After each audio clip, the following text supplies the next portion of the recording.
Buenas tardes, Manuel. Un saludo al auditorio, un saludo y un abrazo para ti muy, muy fraterno. Agradezco mucho los minutos, Santiago. ¿Cómo cambian las cosas en tan solo unas semanas?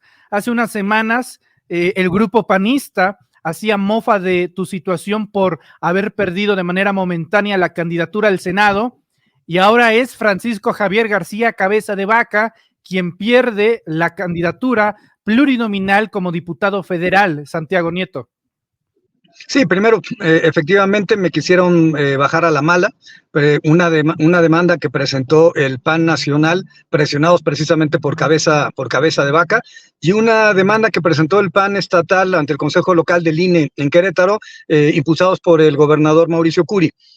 La verdad es que no supieron lo que hicieron, siempre lo he dicho, a ver, yo no sé quién fue el asesor, si es de los cuatro jinetes del apocalipsis calderonista, los que impulsaron a que Curi cometiera este error, o quién habrá sido, o algún asesor queretano. Pero lo cierto es que yo regresé, me sacaron 15 días de la contienda electoral, pero como dijo la doctora Claudia Sheinbaum, es un acto profundamente antidemocrático, no solamente porque me impedía a mí ser candidato y tener el derecho al voto pasivo, sino porque impedía a las queretanas y los queretanos que quisieran votar por mí que lo hicieran.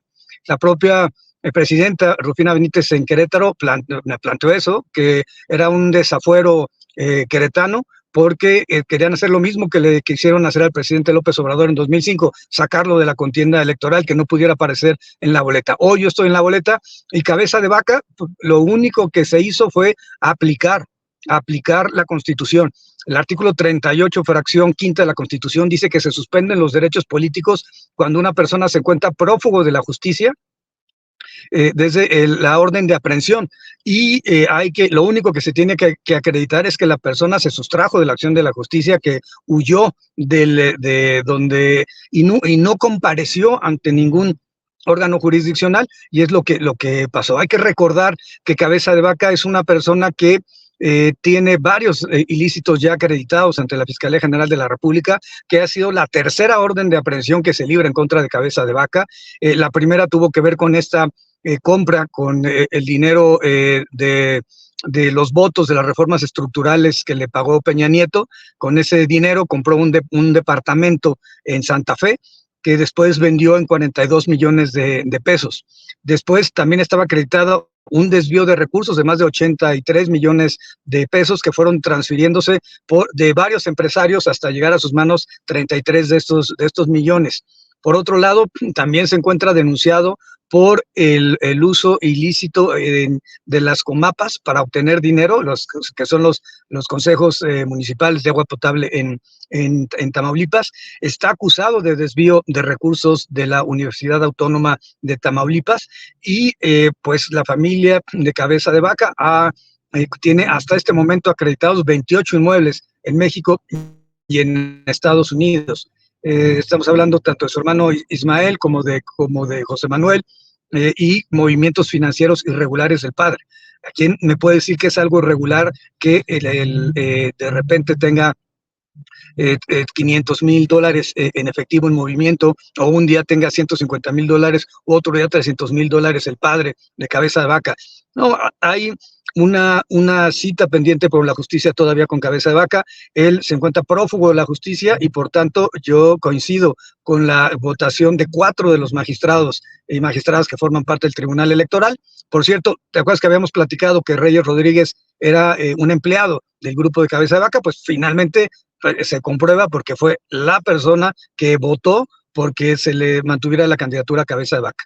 Creo que es un indigno representante de un órgano electoral que tiene que ser imparcial, y creo que a mí, al igual que los magistrados de la Sala Toluca que votaron en mi contra, casualmente es Reyes Rodríguez y los 2 magistrados de Toluca han sido impulsados por el PAN. Yo creo que lo que necesitamos ver es modificar el actual esquema de designación de los magistrados electorales, particularmente las salas regionales, porque queda claro que están sirviendo a un amo, al Partido Acción Nacional, o al PRIAN más bien. Y cuando sirves no puedes servir a la justicia y al PRIAN al mismo tiempo. Esto es algo incompatible. Si vas a servir a 2 amos, con uno vas a quedar mal, y eso fue lo que pasó hoy con Reyes Rodríguez. La resolución tiene síntomas de ser agridulce, Santiago Nieto, ya que Cabeza de Vaca en efecto se le baja su candidatura, pero al mismo tiempo el Tribunal Electoral decide que Ricardo Anaya, por cierto, allá del estado de Querétaro, se mantenga. Entonces, ¿cómo entiendes, Santiago, esta decisión? A Cabeza de Vaca se le dice es un prófugo de la justicia y por lo tanto no puede ser candidato, pero en el caso de Ricardo Anaya se le da luz verde y terminará siendo candidato plurinominal. Sí, lo cual también es un costo que va a tener que pagar el Partido Acción Nacional. El PRIAN en Querétaro. Sí hay personajes que tienen la peor reputación en el país, pues uno de ellos es Cabeza de Vaca, otro Javier Lozano, el Saco de Pus, otro, por supuesto, Ricardo Anaya. Él, evidentemente, lo que está buscando es regresar al país después de estar 5 años residiendo fuera. Puede estar argumentando lo que quiera, pero en realidad pues tiene 5 años fuera de la República Mexicana viviendo en Texas. Sin embargo, creo que hay un gran avance con el caso de Cabeza de Vaca. Ahora es importante que se remueva al fiscal de Tamaulipas, al fiscal anticorrupción de Tamaulipas, que son un obstáculo para la justicia en esa entidad federativa, y que las 54 denuncias que hay en contra de Cabeza de Vaca por hechos ilícitos se puedan ir avanzando las carpetas de investigación. Que se siga, que se continúe la unidad de inteligencia patrimonial y económica de Tamaulipas, continúe, y la Contraloría de Tamaulipas continúen con las investigaciones contra Cabeza de Vaca. Y a mí lo que más me gustaría es, honestamente, la extinción de dominio. Imagínate que ese rancho que tardas media hora en llegar hasta el casco de la hacienda de Cabeza de Vaca desde la carretera, pasando por todo por sus tierras, que eso se pudiera extinguir el dominio y que pasara a ser propiedad del estado de Tamaulipas, yo creo que sería un buen gesto. O aquel ejido que compró completo para ponerse los campos de energía eólica, pues también creo que es algo que podría valer la pena que se regresara lo robado al pueblo de Tamaulipas.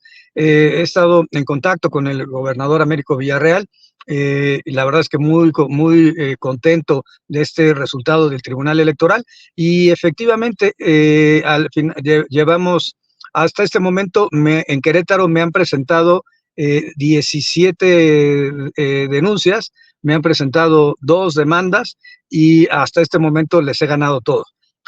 Creo que lo mismo va a pasar y esa es la gran historia que se está tejiendo este 2024. Al final del día yo soy candidato, se me reconoce originario de Querétaro, se me reconoce que tengo una residencia, porque el inmueble donde está mi credencial de elector, yo soy copropietario, y por supuesto se me reconoce el jus sanguinis, al tener ya yo soy la 5ª generación de nietos de San Juan del Río, la 6ª son mis sobrinos, mis hijas de mi primer matrimonio nacieron en Querétaro, y yo estoy contento por eso. Ahora, hoy se hizo justicia, y de Anaya, yo lo que te diría es, al final, esto será un costo para el Partido Acción Nacional y que asuman el costo por las cosas que hacen. Me consta, nadie me lo platica, que Cabeza de Vaca financiaba a Marco Cortés. Yo le entregué la información al Instituto Nacional Electoral en la época de Lorenzo Córdoba, que decidió no hacer nada, pero había información en donde el gobierno de Tamaulipas, en la época de Cabeza de Vaca, mandaba recursos a las campañas en Baja California Sur, en San Luis Potosí, para apoyar a los candidatos del PAN. Eso en buen español especulado, es un delito electoral, y vamos a continuar con esta ruta. Nosotros en Querétaro estamos planteando hoy una lucha por el agua, una lucha jurídica, como hace unos días tuvimos una lucha jurídica por la democracia para yo poder ser candidato al Senado de la República por el Movimiento de Regeneración Nacional. El tema del agua realmente, Manuel, es importante. Los panistas aprobaron una ley en el Congreso del Estado que señala que las personas morosas, quienes no paguen, las familias que no paguen el recibo a las empresas a las que se les privatizó el agua, se les va a restringir el agua a 50 litros por persona al día. Para hacernos una idea, la Organización Mundial de la Salud establece que lo óptimo es tener 150 litros por persona al día. Con 50 litros quieren los panistas que las familias se bañen, que son 2 garrafones y medio, que las familias se bañen, que laven, que hagan los alimentos, que hacen los servicios de limpieza, que cocinen, que beban agua, que que laven platos y laven ropa, pues me parece absolutamente inhumano, degradante la posición del Partido Acción Nacional. Pero eso, lo de Anaya, haber puesto a Cabeza de Vaca en el primer lugar de la lista plurinominal es, es importante señalarlo, les va a costar a los panistas haberlo hecho, y también tenemos que estar muy atentos a que no pongan a otra persona impresentable o que no cumpla los requisitos en ese primer lugar, Sí. porque se trata de que no podemos tolerar la ilegalidad y el rompimiento del Estado de Derecho, que los panistas lo hacen de manera cotidiana. Un pequeño paréntesis sobre este tema, Santiago. Uno de los medios de comunicación que incluso abonó a esta guerra judicial en tu contra fue Latinus, haciendo un reportaje ahí en un terreno baldío, y da la casualidad, ¿no?, que cuando Cabeza de Vaca era gobernador, uno de los principales estados que financiaba Latinus, pues era justamente Tamaulipas, con contratos de publicidad a través de la Secretaría de Salud. ¿Alguna correlación en torno a lo que ves que está sucediendo con Latinus en torno a que pues ya eres prácticamente para ellos un objetivo teledirigido? Sí, a ver, ellos llevan ya 2 años de una campaña intensa en mi contra, pagando empresas, redes sociales, pagando medios de comunicación. Sí, Latinus recibía dinero de Michoacán en la época de Silvino Aureoles, recibía dinero del Estado de México y, por supuesto, recibía dinero de Tamaulipas en la época de Cabeza de Vaca. Así fue como se construyó ese espacio, que además en donde se encuentra también relacionado Roberto Madrazo. No hay que olvidar eso, no es un dato menor. Y por supuesto que no solamente eso, tomaron con dron el inmueble, que es un inmueble de mi padre, que mi padre nos donó a mi hermana, a mis hermanas, a mí, en donde se encuentra pues la casa de mi padre, donde yo pasé mi infancia. Está, por supuesto, la casa de mi hermana. Insisto que ese domicilio, ese inmueble, yo soy copropietario, no estoy poniendo algo que no sea de mi propiedad. Es como si no pudiera tener mi credencial de elector en el lugar donde además yo pago impuestos al ayuntamiento, donde el propio ayuntamiento de San Juan del Río me ha reconocido como sanjuanense distinguido. Querétaro me ha reconocido como queretano distinguido, y ahora era un pretexto. Yo responsabilizo a Latinus de cualquier daño que pueda recibir mi padre o mi hermana. Finalmente forma parte de un mismo complejo los inmuebles, y pues me parece vergonzoso que hayan llegado a violar la intimidad a partir del uso de drones y con la finalidad de apoyar al grupo de Cabeza de Vaca. Evidentemente todo viene de ese grupo, los 4 jinetes del apocalipsis calderonista, porque fueron los que empezaron esto: el Saco Puz, Gil Suart, Germán Martínez y Cabeza de Vaca. Yo siempre les dije, a ver, en Querétaro, les dije, a ver, traigan a Cabeza de Vaca. ¿Por qué no lo quieren traer? Pues claro que no, porque tiene órdenes de aprehensión pendientes. Inclusive promovió un amparo en contra de una posible orden de aprehensión que nosotros hubiéramos generado en la Procuraduría de Hidalgo mientras fui jefe del despacho. Evidentemente nosotros no somos como ellos, no somos iguales, no utilizamos las instituciones para golpear políticamente a los adversarios. Y sí, creo que hoy ganó la justicia, hoy ganó la democracia, hoy ganó la legalidad, y no tengo la menor duda, si yo fuera el fiscal de Tamaulipas, Cabeza de Vaca estaría en la cárcel. Para ir cerrando, Santiago, y agradeciéndote mucho el tiempo, hoy la magistrada Yanina Otalora denuncia que va a presentar, pues valga la redundancia, la denuncia correspondiente en la instancia correspondiente sobre la filtración de estos proyectos a los medios de comunicación. Normalmente cuando se filtra estos proyectos suele ser para debilitar el proceso en sí mismo, y esto también nos habla pues de la confrontación que actualmente tiene el Poder Judicial. Déjame hacerte 2 preguntas en una. ¿Cuál es tu opinión sobre esto que está sucediendo entre el ministro en retiro Arturo Saldívar y la ministra en funciones, la presidenta de la Suprema Corte, la ministra Norma Piña, que hay que recordar que también tiene la rectoría del Consejo de la Judicatura, y ahorita parece que hay un fuego cruzado contra los elementos de la 4T en materia judicial? Tú fuiste un caso de ellos, pero ahora tal parece que estos esfuerzos se van a concentrar en el ministro en retiro Arturo Saldívar. Santiago. Sí, yo he declarado aquí en Querétaro que primero hay que recordar que Arturo Saldívar es un queretano intachable, y que no, y debemos unir esfuerzos en torno a él. Tiene mi solidaridad y todo mi respaldo. Segundo, perdón, que la ministra Norma Piña y varias ministras y ministros recuerden que sus parejas son abogados y que están generando beneficios para sus despachos. Eso se llama conflicto de interés, que no se nos olvide. Y tercero, es una denuncia anónima, anónima.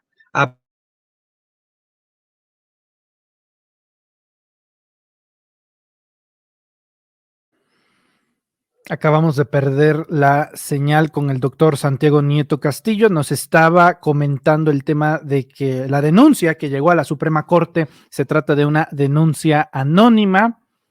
Sí, acabamos de perder la comunicación, la conexión con Santiago Nieto. Él es candidato de Morena al Senado de la República y uno de los principales protagonistas en el caso Francisco Javier García Cabeza de Vaca, de cómo durante los últimos 4 años de su vida, pues Santiago Nieto se ha dedicado a tratar de encerrar a Cabeza de Vaca en un entramado complejo de corrupción que hoy ha concluido en básicamente la cancelación de la candidatura plurinominal, porque hay que recordar eso.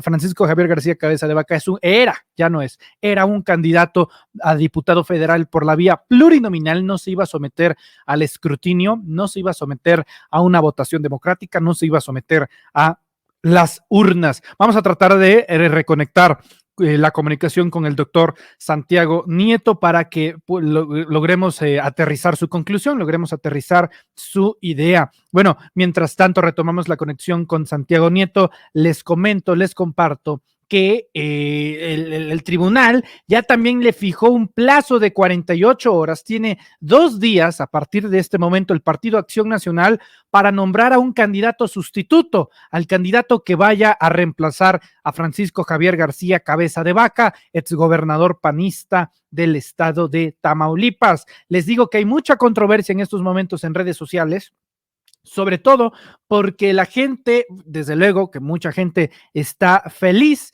con que Francisco Javier ya no sea candidato a diputado federal plurinominal, pero, el gran pelo en la sopa es Ricardo Anaya, que ya nos adelantaba el doctor Santiago Nieto Castillo,